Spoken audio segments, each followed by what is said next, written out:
एक ऐसा साल जो सिर्फ भारत के इतिहास का नहीं बल्कि दुनिया के इतिहास का भी एक टर्निंग पॉइंट था। ब्रिटिश साम्राज्य जो अपने आप को हर चीज का मालिक समझता था, उसकी जड़ों को हिलाकर रख दिया था भारत की एक ऐसी क्रांति ने जो न सिर्फ एक लड़ाई थी बल्कि एक आवाज थी, आजादी की आवाज। ये उस समय की कहानी है जब भारत के हर कोने से आवाज उठी थी, अब और नहीं। ये कहानी है उन वीरों की जिन्होंने अपने खून से आजादी का सपना लिखा। लेकिन आपने कभी सोचा है ये सब शुरू कैसे हुआ? एक सिपाही का विरोध कैसे एक राष्ट्रीय आंदोलन बन गया? और क्या ये क्रांति सच में सफल थी या एक अधूरी कहानी रह गई?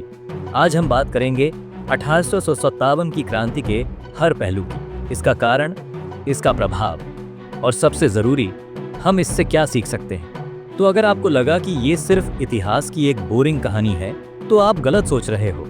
अंत तक जरूर देखना, क्योंकि ये कहानी आपको प्रेरणा देगी और सच्चाई का एक अलग नजरिया दिखाएगी। सबसे पहले हमें ये समझना होगा कि ब्रिटिश शासन की जड़ें भारत में इतनी गहरी कैसे हो गई। प्लासी के युद्ध के बाद ब्रिटिश ईस्ट इंडिया कंपनी ने बंगाल में अपनी पकड़ मजबूत की।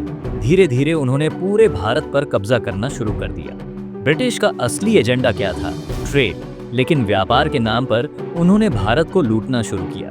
जमींदारी प्रथा के जरिए उन्होंने किसानों का शोषण किया। लगान की वसूली इतनी ज्यादा थी कि किसान अपने ही जमीन पर मजदूर बन गए। भारत की हाथ से बनने वाली इंडस्ट्रीज जो दुनिया भर में फेमस थी, जैसे बनारसी सिल्क और मलमल, इन्हें बर्बाद कर दिया गया और इनकी जगह अपने मशीन मेड प्रोडक्ट्स को जबरदस्ती थोपा गया। और फिर डॉक्ट्रिन ऑफ लैप्स, ये एक ऐसा कानून था जिसमें अगर किसी राजा का कोई वारिस नहीं होता था तो उनकी जमीन ब्रिटिश के कब्जे में चली जाती थी। झांसी की रानी लक्ष्मीबाई और नाना साहेब जैसे लोग इसका शिकार बने। ब्रिटिश ने भारतीय धर्मों और परंपराओं को नुकसान पहुंचाने की कोशिश की।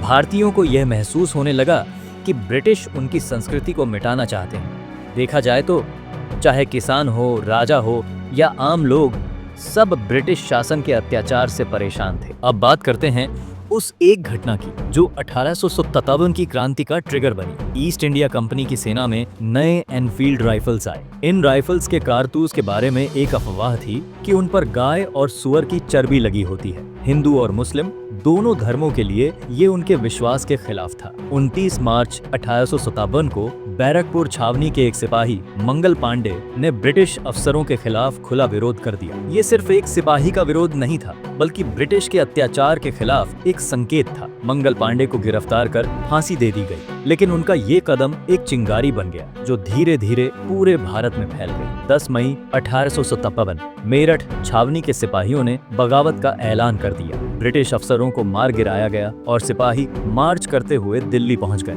यहाँ उन्होंने बहादुर शाह जफर को हिंदुस्तान का सम्राट घोषित किया। इसके बाद क्रांति ने पूरे देश को अपनी लपेट में ले लिया। झांसी, कानपुर, लखनऊ, बरेली, हर जगह लोग ब्रिटिश के खिलाफ उठ खड़े हुए। रानी लक्ष्मीबाई झांसी में अपनी प्रजा के लिए लड़ रही थी। तात्या टोपे कानपुर में ब्रिटिश के खिलाफ मोर्चा संभाल रहे थे और बेगम हजरत महल लखनऊ में क्रांति का नेतृत्व कर रही थी। ये एक यूनाइटेड फ्रंट था जिसमें सिपाही, आम लोग और राजा सब मिलकर एक ही मकसद के लिए लड़ रहे थे। ब्रिटिश ने अपनी डिवाइड एंड रूल पॉलिसी का इस्तेमाल किया। उन्होंने भारत के राज्यों के नेताओं के बीच दरार डाल दी। साथ ही उन्होंने अपने मॉडर्न वेपन्स और कम्युनिकेशन सिस्टम का इस्तेमाल करके क्रांति को कुछ ही महीनों में दबा दिया। रानी लक्ष्मीबाई और तात्या टोपे जैसे नायक अपने आखिरी दम तक लड़े, लेकिन 58 तक ब्रिटिश ने कंट्रोल वापस ले लिया। बहादुर शाह जफर को गिरफ्तार करके उन्हें रंगून भेज दिया गया, जहां उनकी मौत हुई। अब सवाल ये है कि क्या ये क्रांति असफल थी? अगर देखा जाए तो हाँ, ये तुरंत सफल नहीं हुई, लेकिन इसने ब्रिटिश को ये समझाया कि भारत पर हमेशा के लिए शासन करना मुश्किल है। इस क्रांति ने भारत के लोगों में एक नई एकता पैदा की और आजादी की मांग को और मजबूत बना दिया। ये 20वीं सदी के स्वतंत्रता आंदोलन के लिए एक प्रेरणा बन गई। ये एक मिसाल थी कि जब लोग एक साथ खड़े होते हैं तो सबसे बड़ी ताकत को भी हिला सकते हैं। दोस्तों, 1857 की क्रांति